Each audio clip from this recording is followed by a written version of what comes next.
Hi everyone, welcome to our video presentation. In this video, we're going to differentiate procedural programming and object-oriented programming, or OOP for short. By the way, my name is Idrian F. Gonzalez, and today we'll be diving into what makes these programming paradigms unique, along with a practical example of OOP in Java. So let's get started. First, let's talk about procedural programming. So what is procedural?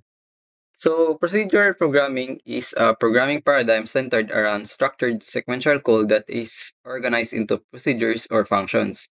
It emphasizes a step by step approach where tasks are completed in a specific order. Procedural programming is often easier to understand and works well for a small medium sized project.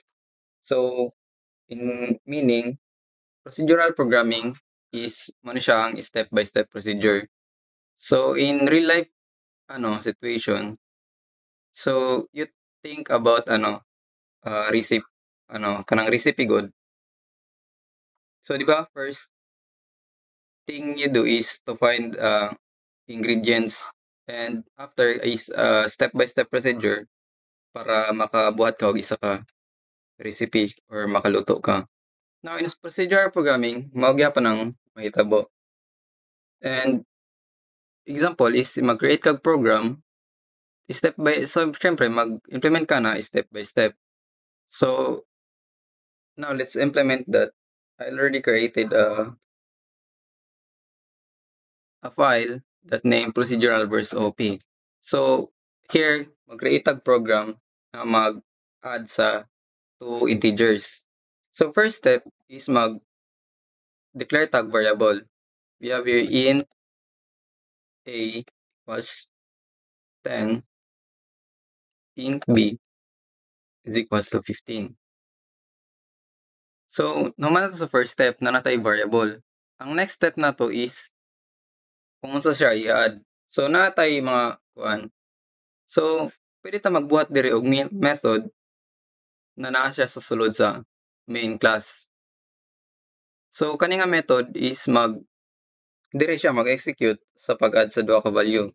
So, we have here public static return type. So, magamit ang return type. So, int atong ibutang add. Then, magbutang tag parameter. Int a and int b. Then, i-return nato ang duha ka variable nga na-add. So, return a plus b. So, human naman ta ani. So, kaning method ay by the way is pwede na siya naman siya ibutang diri sa taas or sa ubos. Magdepende na sa imo ha. Diri ibutang. So, ibalik na to siya. So, now, nakabuhat naman tag method nga mag-execute sa duha. So, para ma-call out na, return type mo na itong gibuhat. So, first thing we have to do is mag-declare tag variable para nga method. So, int result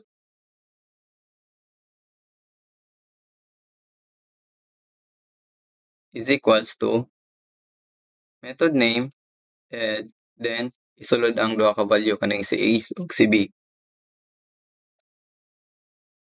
So, na naman tayo variable, i-print na lang nato na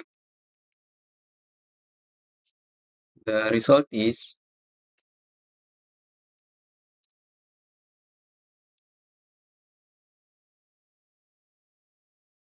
then plus result.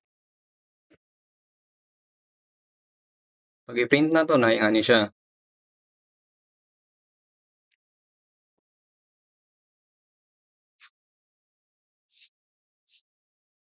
Wait lang. So, yung ani siya. So, mao ni ang procedural programming. We have here step-by-step procedure, no? Para mag-add sa duha ka value, first thing we do is to initialize the value, i-declare nato ang variable, tas i-initialize.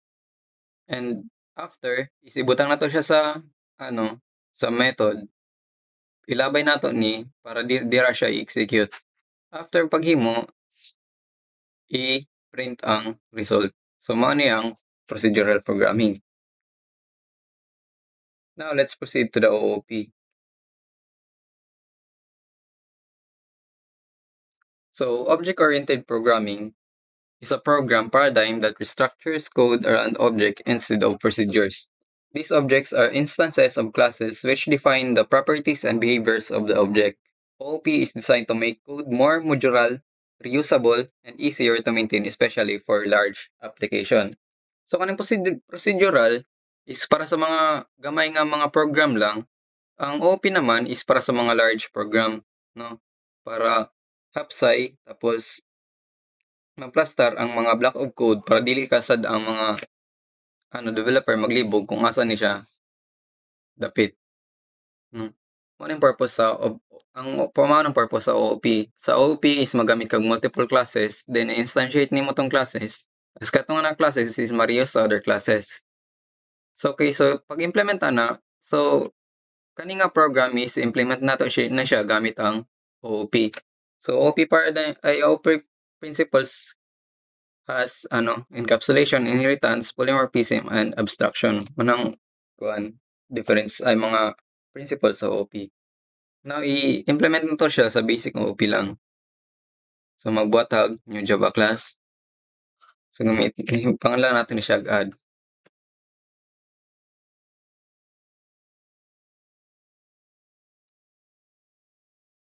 So, napansin ninyo, kaning sa classes is wala siya main method kay tungod under siya sa package siya procedural.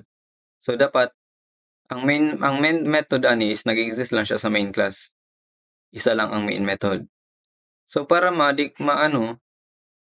first step we have to do is mag-declare tag ay magbutang tag mga attributes or mag-declare tag value. So we have private int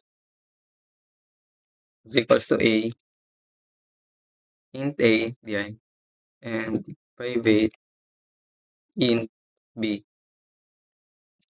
So kani nga mga attributes is maka-access lang ni siya diri nga classes. Dili na siya pwede ma-access diri sa main class. Dapat diri lang na siya kay naka-private na siya. After maghimo og attributes, we have to make a constructor. So we have then but nga nato siya constructor kanang parameter. So unsay butang ani parang same good ay nga ni kay para pag instantiate niya dira nila ibutang ang kuan mga parameter. So same gyapon a and int b. After makabuhat og parameter, i-declare nato nga ang value sa value aning int a na nasa sulod sa constructor is maging isa ni siya sa kaning attributes ang value ani. So we have to this dot a is equals to a, then this dot b is equals to b. Now nakabuhat ang naon tag constructor, next step is magbutag tag method. So kani nga method diri nila i-execute tong pag-add sa isa ka number. So we have here public int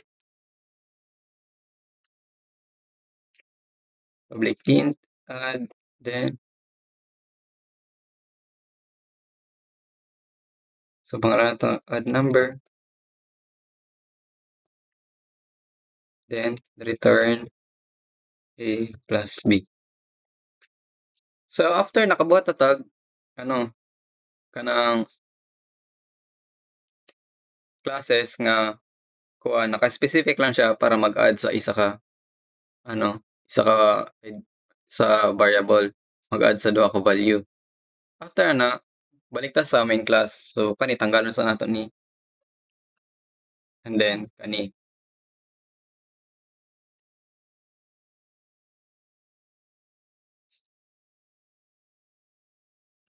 So first thing we have to do is i-instantiate na to. So sa pag-instantiate natay reference, tapos reference variable, then object. So ang reference nato diri is add.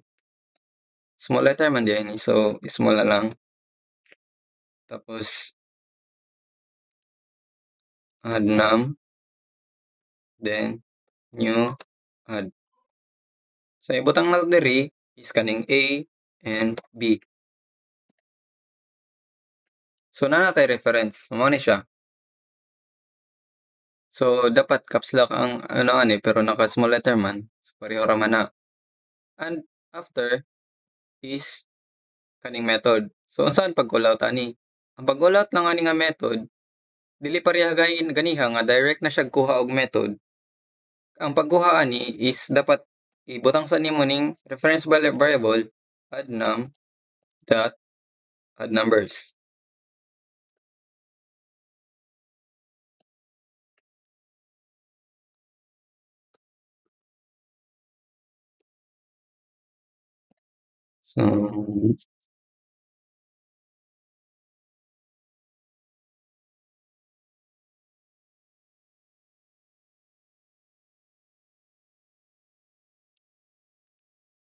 So ingani siya. And then so get man diay pwede natin siya palihan. Get add number. Tapos i-print ni nato siya kay return type man ni siya. So pwede na siya get. So pag printa na, yung pag ira na wala siya mo gawas kay tungod wala siya na print. So pag printa na is ano lang result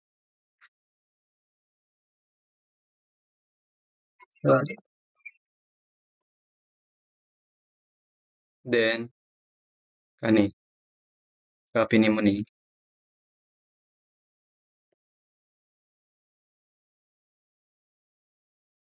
So yung ana na siya. Mao ni siya ang OP. We have to create the instances tapos katong kuan is nag-create sa Java.